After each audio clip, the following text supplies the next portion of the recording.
Welcome to this explainer. Today, we are literally dismantling everything you thought you knew about human communication.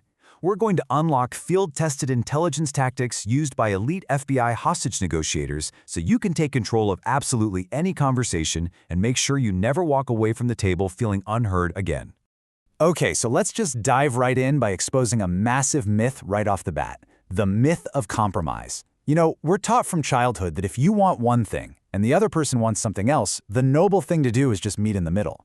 But think about it. If you want to wear a black shoe and she wants you to wear a brown shoe, wearing one black and one brown shoe isn't a solution, right? It's just stupidity.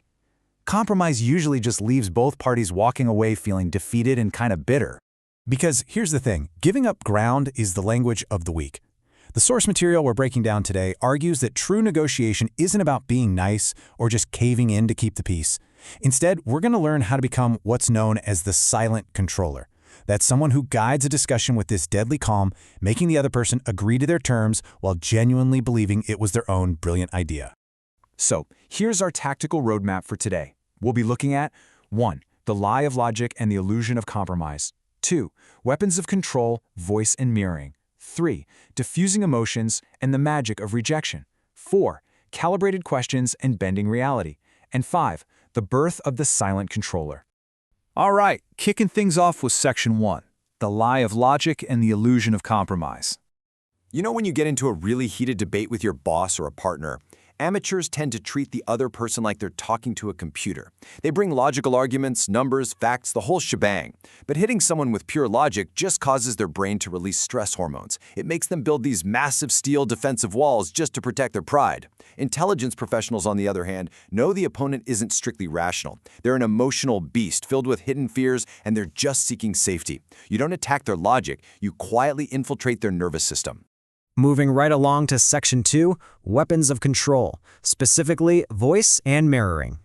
So before you even open your mouth to construct an argument, you actually have a physical tool that can change the brain chemistry of your opponent in seconds. It's your voice. Think of the late-night radio DJ voice. It's deep, it's incredibly calm, slow, and it projects absolute confidence. Dropping your voice, rather than raising it to match their shouting, forces your opponent's nervous system to involuntarily calm down and match your frequency. You are literally taking biological control of the emotional climate in the room. And we're going to pair that late-night voice with a pretty devastatingly simple tactic: mirroring. Now, scratch what you might be thinking. It's not about mimicking their body language. It's about listening really closely and then repeating the last 3 or the most critical 3 words they just said, phrased as a calm question. So if your boss angrily says, "The deadline is a disaster," you simply reply with your DJ voice, "A disaster?" This unconsciously prompts them to keep talking. They feel deeply listened to, naturally revealing their hidden vulnerabilities without you ever acting defensive. Okay, let's hit Section 3, diffusing emotions and the magic of rejection. When tensions are running high and someone is angry or afraid, amateurs try to just ignore the elephant in the room. They'll say, "Hey, don't worry," but denial just makes the fear grow. Instead, a professional uses labeling. This is the act of acknowledging their worst fears out loud. Instead of getting defensive about your prices to a hesitant client, you say, "It seems you think our prices are a ripoff."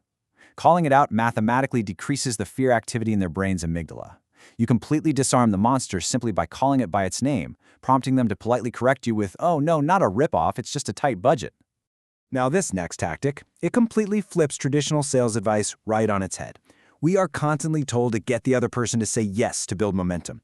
But think about it for a second. Forcing a yes makes people feel cornered. It creates this false manipulative agreement because they literally just want to escape the conversation. The real tactical approach is to hunt for no. Giving them the space to say no dramatically relaxes their nervous system. It gives them a false sense of security and total control over the discussion's boundaries. Let's put this into practice in the real world. Instead of asking, "Do you have a minute?" which makes them feel totally trapped, ask, "Is this a bad time to talk?" They'll confidently say, "No, it's not a bad time. What do you need?" Or let's say a client is ghosting you. Just send a short message, "Have you completely given up on this project?" Flipping your questions to solicit a no forces immediate engagement. They want to preserve their autonomy, so they practically jump to reply, "No, I haven't." They feel victorious, while you are actually holding all the strings. Which brings us to Section 4, calibrated questions and bending reality. So what on earth do you do when somebody hands you an impossible demand or a ridiculously low price? You don't get mad. You don't offer a desperate counterproposal. You deliver this exact question. How am I supposed to do that? Say it with your calm DJ voice, and then you freeze, like a statue of ice, complete silence.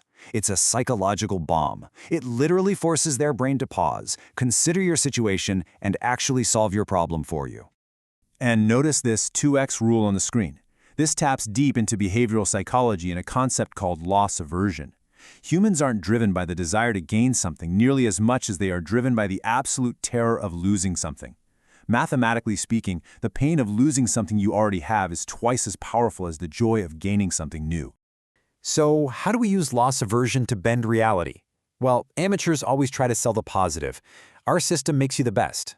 But everyone says that, right? So everyone assumes it's a lie. Professionals sell the fear of loss. Without our system, your data is exposed right now, setting you up for millions in lawsuits. You aren't lying, and you definitely aren't raising your voice. You're simply shining a flashlight onto the dark abyss they are already standing over. Because it's framed around avoiding a terrible loss, they'll agree to your terms just to feel safe from the fall. All right, our final phase, Section 5, Birth of the Silent Controller. At the end of the day, communication isn't just an exchange of words. It's a highly complex psychological chessboard. Survival belongs to the calmest, most aware player in the room. You lower your voice to an authoritative calm. You mirror their words to unlock their mind. You label their fears to kill their anger. You hunt for the no to make them feel safe. And you deploy calibrated questions to literally make them negotiate against themselves. Caving in quickly and constantly seeking compromise? That's just the refuge of people trying to escape the pressure of confrontation. By mastering these intelligence tactics, you're adopting an entirely new mindset. You are declaring, I am the silent controller. These weapons are not designed to destroy people, they exist to protect you from being exploited. They guarantee you never leave a room feeling defeated or taken advantage of ever again. Which brings us to the ultimate question for you today. Now that you literally know how to pull the biological and emotional strings of any conversation, how are you going to use these incredible intelligence secrets moving forward? Are you ready to take control of the psychological chessboard in your next negotiation? Thank you so much for joining me for this explainer, and I will see you next time.